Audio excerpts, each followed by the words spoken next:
একটা জিনিস কি কখনো লক্ষ্য করেছেন? আপনি একটা কাজ করছেন, হঠাৎ একটা নতুন আইডিয়া দেখে আপনি পুরনো কাজটাকে রেখে সেই নতুন কাজটা করা শুরু করলেন।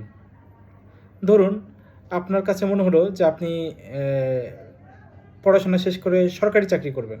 তো কিছুদিন বিসিএস বা সরকারি চাকরির প্রস্তুতি নিলেন।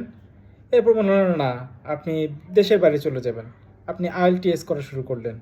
এরপর সেখানে কিছুদিন দেখার পরে আপনি ভাবলেন যে না, ব্যবসা-বাণিজ্য করলে আরও অনেক ভালো কিছু করা সম্ভব। আপনি এরপরে ব্যবসার কথা চিন্তা করলেন। এরপরে আপনি কিছুদিন ড্রপ শিপিং, তারপরে ইম্পোর্ট এক্সপোর্ট নানান রকমের কিছু নিয়ে ঘাটাঘাটি করলেন।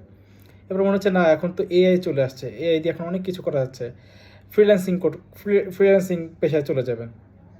তো এই যে ঘটনাগুলো যদি আমি এক সুতায় আ আ গাঁথি, তাহলে এটা একটা প্যাটার্ন লক্ষ্য করা যায়। তো এই প্যাটার্নটাকে বলে হচ্ছে শাইনি অবজেক্ট সিনড্রোম। অর্থাৎ একটি কাজ শেষ না করেই নতুন আরেকটি কাজ আ খুব উত্তেজনার সাথে, খুব ভালো লাগার জায়গা থেকে আপনি শুরু করছেন, কিন্তু পূর্ববর্তী কাজটি শেষ না করেই। তো এটাকে এটা একটা মানসিক অবস্থা, যেখানে মানুষজন তার পূর্বের কাজটি সম্পূর্ণ না করেই আরেকটি নতুন কাজের প্রতি সে আকৃষ্ট হয়ে পড়ে। এটাকেই বলা হচ্ছে শাইনি অবজেক্ট সিনড্রোম। তো এতে করে কিছু সমস্যা তৈরি হয় যে আমরা কোনো আ বড় কোনো লক্ষ্যে আমরা পৌঁছাতে পারি না।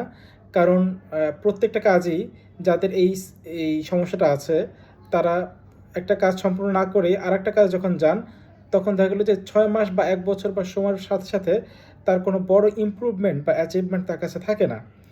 তো এই অবস্থা থেকে বের হওয়ার জন্য কিছু বিষয় খেয়াল রাখতে হয় যে, আমরা যেই একটা নির্দিষ্ট লক্ষ্য ঠিক রাখা এবং সেটাতেই লেগে থাকা, এবং নতুন অনেক কিছু আসতে পারে, কিন্তু সেগুলোকে হয়তো আমি লিখে রাখলাম, নোট করে রাখলাম, বা সেটা পাশে থাকতে পারে।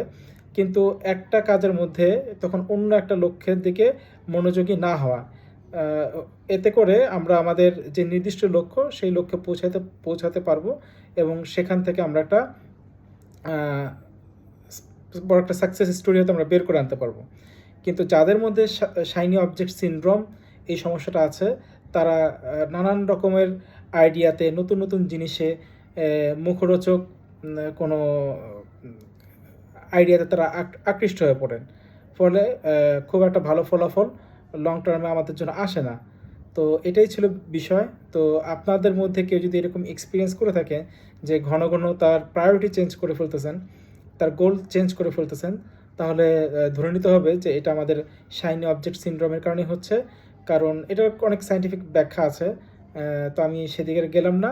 তো আপনারা যদি কেউ এরকম এক্সপেরিয়েন্স করে থাকেন, তাহলে আপনারা কমেন্টে জানাতে পারেন, এবং এ থেকে বের হওয়ার বা পরিত্রাণের উপায় কী, কোনো সমাধান যদি আপনার থেকে থাকে, সেটা আপনি কমেন্ট করে জানাতে পারেন।